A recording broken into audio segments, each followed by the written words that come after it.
வணக்கம் நண்பர்களே. இன்னைக்கு நிஃப்டி 50 பார்த்தீங்கன்னா, ஒரு 254 பாயிண்ட் பாசிட்டிவ்ல க்ளோஸ் ஆயிருக்கு. ஓவராலா பார்த்தீங்கன்னா, இன்னைக்கு எல்லா இண்டிசஸுமே நல்லாவே ஒரு அப் ட்ரெண்ட்ல தான் போயிருக்கு. காலையில பார்த்தீங்கன்னா, சின்னதா ஒரு நெகட்டிவ்ல இருந்துச்சு. அது என்ன காரணம்னு பார்க்கும்போது பார்த்தீங்கன்னா, நேத்து யுஎஸ் மார்க்கெட் எல்லாமே நெகட்டிவ்ல தான் போயிருந்தது. கிட்டத்தட்ட ஒரு 1.5% நெகட்டிவ்ல தான் போயிருந்தது. இன்னைக்கு என்ன நினைச்சதுன்னு தெரியல. இன்னைக்கு மோஸ்ட்லி எல்லாம் மார்க்கெட் இறங்கணும்னு எதிர்பார்த்தாங்க. பட் ஆனால் மார்க்கெட் இறங்கல. அதுக்கு ஆப்போசிட்டாக ரிவெஞ்ச் எடுத்திருக்கு. இன்றைக்கி பார்த்தீங்கன்னா கொஞ்சம் பாசிட்டிவ் மொமெண்டமாக நல்லாவே க்ளோஸ் ஆகிருக்கு. ரெண்டாவது பார்த்தீங்கன்னா ஒரே ஏறி இருக்குது. இதை நம்ப முடியாது. ஏதோ கொஞ்சம் கொஞ்சமாக ஏறினா கூட ஓகே நம்பலாம். பட் ஆனால் ஒரே நாளில் 200 பாயிண்ட் 250 பாயிண்ட் ஏறி இருக்குது.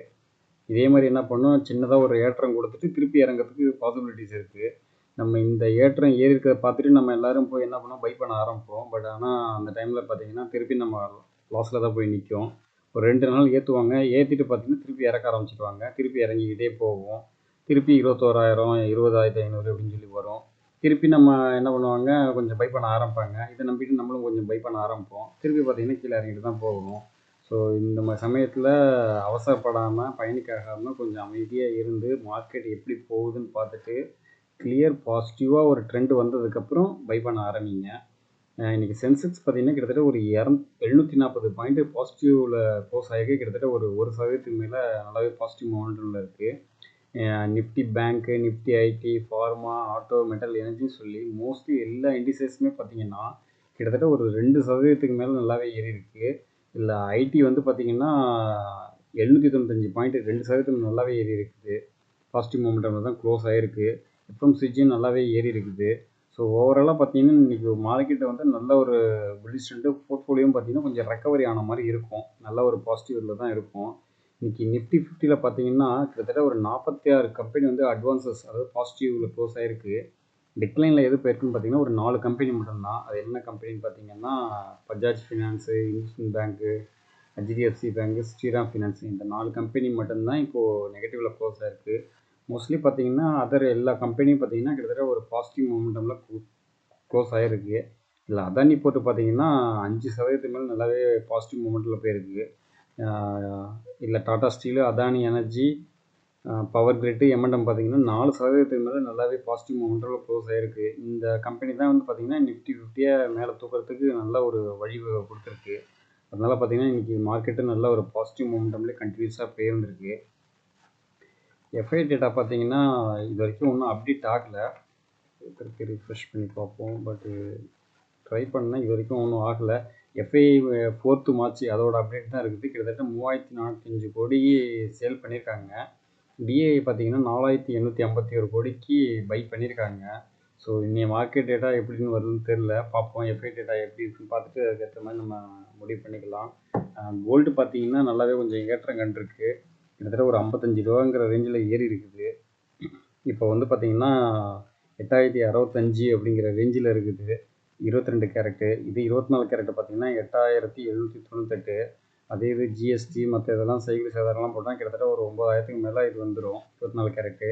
22 கேரட் பார்த்தீங்கன்னா ஒரு 8,400 8,500 அப்படிங்கிற ரேஞ்சில் வந்துடும்.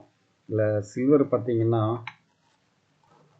98 ரூபாங்கிற ரேஞ்சில் வந்திருக்கு. அதுவும் கொஞ்சம் ஏறி இருக்குது. ஒரு விதத்தில் ஏறி இருக்குது. பிஃபோராக பார்த்தது வந்து 97 ரூபான்னு பார்த்துருந்தோம். இப்போ பார்த்தீங்கன்னா 98 ரூபாங்கிற ரேஞ்சுக்கு வந்திருக்கு. அதுவும் கொஞ்சம் கொஞ்சமாக ஏற ஆரம்பிக்குது. கம்பேரிட்டிவ்லி பார்த்தீங்கன்னா கோல்டு, சில்வரை விட கோல்டு தான் நல்லாவே ஏறிக்கிட்டே இருக்குது. லாங் டேர்ம்னு ஃபோக்கஸ் பண்ணுறவங்க கோல்டை கொஞ்சம் கொஞ்சமாக அக்யூமுலேட் பண்ணிக்கிட்டே இருங்க. குறைஞ்சபட்சம் ஒரு 200 கிராமாவது இருக்கணும் அப்படிங்கிற மாதிரி ஒரு டார்கெட் வச்சு கொஞ்சம் கொஞ்சமாக வாங்கிக்கிட்டே இருங்க. பை அண்ட் டிப்ஸ் மெத்தடை யூஸ் பண்ணிக்கிங்க. சில மார்க்கெட் அப்டேட் பார்த்துடலாம். டாட்டா எலக்ட்ரானிக்ஸ் வந்து பார்த்திங்கன்னா தைவான் உள்ள கம்பெனியோட கொலாஜி பண்ணி இங்கே வந்து ஒரு டிஸ்பிளே மேனுஃபேக்சரிங் யூனிட்டை வந்து குஜராத்தில் வந்து மேனுஃபேக்சரிங் பிளான் போட போகிறதா சொல்லியிருக்காங்க. இது கம்மிங் இயரில் வந்து வந்துடும் அப்படிங்கிற மாதிரி சொல்லியிருக்காங்க. டாடா எலக்ட்ரானிக் பார்த்திங்கன்னா இன்னும் ஷேர் மார்க்கெட் இதில் இன்னும் வரல. இது கூடிய விரைவில் லான்ச் ஆகும் அப்படிங்கிற மாதிரி தான் சொல்லிகிட்டு இருக்காங்க. பட் இன்னும் அஃபிஷியலாக வரல. இப்போதைக்கு வந்து டாடா கேபிட்டல் தான் சொல்லியிருக்காங்க. அது வந்து இந்த வருஷம் எண்டுக்குள்ளார வந்துடும் அப்படிங்கிற மாதிரி சொல்லியிருக்காங்க. பட் ஆனால் அதுவும் டைம் எடுக்குங்கிறாங்க. டாடா எலக்ட்ரானிக்ஸ் வந்து பார்த்திங்கன்னா மேபி இன்னொரு 1 or 2 இயர்ஸில் மேபி வரதுக்கு சான்சஸ் இருக்குது. ஸோ பொறுத்திருந்து பார்ப்போம். டாடா குரூப்பில் இன்னொரு 2-3 ஐபிஓ வரதுக்கு சான்சஸ் இருக்குது.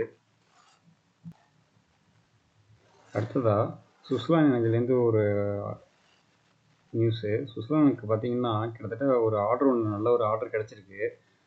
ஜிண்டால் ரினிவல்லேருந்து ஒரு ஆர்டர் ஒண்ணு கிடைச்சிருக்கு.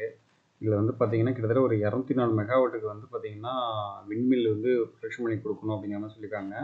இது வந்து ஜிண்டாலோட அண்டர்ல உள்ள கம்பெனி இது. அவங்களுக்கு வந்து பார்த்தீங்கன்னா, இவங்க வந்து ஆர்டர் குடுத்துருக்காங்க. சுவிட்சர்லாந்துக்கு வந்து ஆர்டர் குடுத்துருக்காங்க.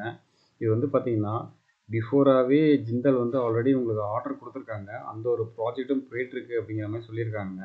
அது வந்து பார்த்தீங்கன்னா, சத்தீஸ்கர்லயும், ஒரிசாவிலயும் ப்ராஜெக்ட் ஆல்ரெடி போயிட்டுருக்கு ஜிண்டால் இதுல. இப்போ வந்து பார்த்தீங்கன்னா, எக்ஸ்ட்ராவா இன்னொரு ஆர்டர் ஒண்ணு கிடைச்சிருக்கு. ஸோ சுவிட்சர்லாந்துக்கு வந்து இது ஒரு நல்ல ஒரு பாசிட்டிவ் நியூஸா இருக்குது. அடுத்தது வந்து பார்த்தீங்கன்னா, டாடா மோட்டார்ஸ்லேருந்து ஒரு அப்டேட்டு. டாடா மோட்டார்ஸ் வந்து பார்த்தீங்கன்னா, ஹைட்ரஜன் ஃபியூயல்ல ஒரு ஹெவி ட்ரக் வந்து லான்ச் பண்ணியிருக்காங்க. அது வந்து ட்ரையல் பேசிஸா இப்போ போயிருக்கு. இது வந்து இனாகுரேஷன் வந்து பார்த்தீங்கன்னா, நேத்து நடந்திருக்கு. நம்ம ரோட் மி road transport ministry Nitin Gadkari வந்து இத வந்து ஆரம்பிச்சு வச்சிருக்காரு. ஸோ இது வந்து பார்த்தீங்கன்னா, ஃபுல் அண்ட் ஃபுல்லு ஹைட்ரஜன் ஃபியூயல்ல ரன் ஆகுற மாரி பிளான் பண்ணி இப்போ எக்ஸிக்யூட் பண்ணியிருக்காங்க. ஸோ இது வந்து இன்னும் அதிகமாக எஸ்டாப்ளிஷ் பண்ண போறதா சொல்லியிருக்காங்க. இப்போதைக்கு ஒரு ட்ரக் தான் வந்திருக்கு. இன்னொரு அடுத்த கம்மிங் ஒரு 2, 3 மந்த்துக்குள்ள 16 வெஹிக்கிள் வந்து ரெடி பண்ணி, அதை எல்லாமே ட்ரையல் பேசிஸ்ல ஒன் பை ஒன்னா பண்ண போறோம் அப்படிங்கிற மாரி சொல்லியிருக்காங்க. ஸோ பொறுத்து இருந்து பார்ப்போம் எப்படி இருக்குங்கிறத. அடுத்ததா ட்ரம்ப்போட இது அந்த டேரிஃப் இது பிளான் வந்து எக்ஸிக்யூட் ஆயிடுச்சு. மார்ச் 4லேருந்து எக்ஸிக்யூட் ஆயிடுச்சு. இதில் வந்து மெக்சிகோவும் கனடாவுக்கும் பார்த்தீங்கன்னா கிட்டத்தட்ட ஒரு 25% டேரிஃப் பிளான் போட்டுட்டாரு.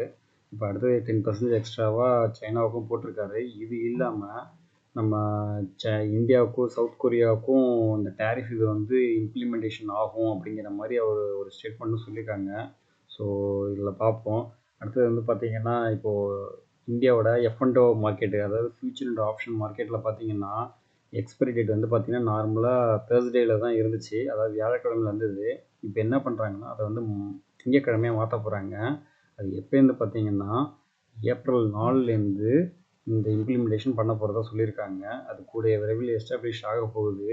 பிஃபோராக பார்த்தீங்கன்னா, வியாழக்கிழமை வீக்லி எக்ஸ்பைரி அப்படி இருந்ததை இப்போ என்ன பண்ணிட்டாக்கா, திங்கட்கிழமையா கொண்டு வந்துட்டுருக்காங்க. இது இல்லாமல் ஃப்யூச்சரில் வந்து பார்த்தீங்கன்னா, டெய்லி எக்ஸ்பைரியும் கொண்டு வர போகிறதா வேற சொல்லிட்டு இருக்காங்க. அதுக்கான ப்ராசஸ் வந்து போகிறதாகவும் சொல்லிட்டு இருக்காங்க. அது எந்த அளவுக்கு ஒர்க் அவுட் ஆகும் என்னன்னு தெரியல. இதில் வந்து பார்த்தீங்கன்னா, பிடிசி எனர்ஜிங்கிற ஒரு கம்பெனியை ஓஎன்ஜிசியோட சப்சிடியரி கம்பெனியான ஓஎன்ஜிசி கிரீன் வந்து ஃபுல்லாக 100% அக்விசிஷன் பண்ணிட்டாங்க. இந்த பிடிசிங்கிறது கிரீன் எனர்ஜியில் இருக்காங்க. இப்போ வந்து பார்த்தீங்கன்னா, இதை ஃபுல்லாக ஓஎன்ஜிசி வந்து இது பண்ணியிருக்காங்க, அக்விசிஷன் பண்ணிட்டாங்க. இது இல்லாமல் அடுத்த ஒரு நியூஸ் என்னென்னா, அம்புஜா சிமெண்ட் வந்து பார்த்தீங்கன்னா, ஓரியன்ட் சிமெண்ட்டை கிட்டத்தட்ட ஒரு 72% உள்ள ஸ்டாக்கை வந்து அக்விசிஷன் பண்ணியிருக்காங்க. இது வந்து காம்படிஷன் கமிஷன் ஆஃப் இந்தியா வந்து அப்ரூவலும் கொடுத்துட்டாங்க. ஸோ விரைவில் வந்து எல்லாமே கைமாற போகுது. ஆல்மோஸ்ட் ஒரு 73% வந்துடும், அவங்க கைக்கு வந்துடும் அம்புஜாவுக்கு. அடுத்த இது வந்து பார்த்தீங்கன்னா, அடுத்த ஸ்லாட்டில் கொஞ்சம் வாங்க போகிறதா சொல்லியிருக்காங்க. பட் இன்னும் ஒன்றும் அஃபிஷியலாக ஒன்றும் இது பண்ணல. அடுத்தது ஆர்விஎன்எல் பார்த்தீங்கன்னா, ஒரு ப்ராஜெக்ட் ஒன்று கிடச்சிருக்கு. கிட்டத்தட்ட 729 கோடிக்கு ஒரு ப்ராஜெக்ட் ஒன்று கிடச்சிருக்கு. அது ஒரு நியூஸு. அடுத்து ஜியு வெர்னாவாவுக்கு வந்து பார்த்தீங்கன்னா, கிட்டத்தட்ட ஒரு 500 கோடி ரூபாய்க்கு உள்ள ஆர்டர் வந்து கிடச்சிருக்கு. யார்கிட்டேருந்து பார்த்தீங்கன்னா, பவர் கிரிட் வந்து அவங்களுக்கு ஒரு ஆர்டர் ஒன்று கொடுத்துருக்காங்க. இது வந்து ஒரு பல்க் ஆர்டராக அவங்களுக்கு போயிருக்கு ஜியு வெர்னாவாவுக்கு. ஸோ இதுவும் அவங்களுக்கு ஒரு பாசிட்டிவ் நியூஸாக போயிருக்கு. ஸோ இன்னைக்கு கொடுத்த இன்ஃபர்மேஷன் எல்லாமே யூஸ்ஃபுல்லாக இருக்குன்னு நினைக்கிறேன். அடுத்த இன்ஃபர்மேஷனோட அடுத்த வீடியோவில் சந்திப்போம். நன்றி நண்பர்களே.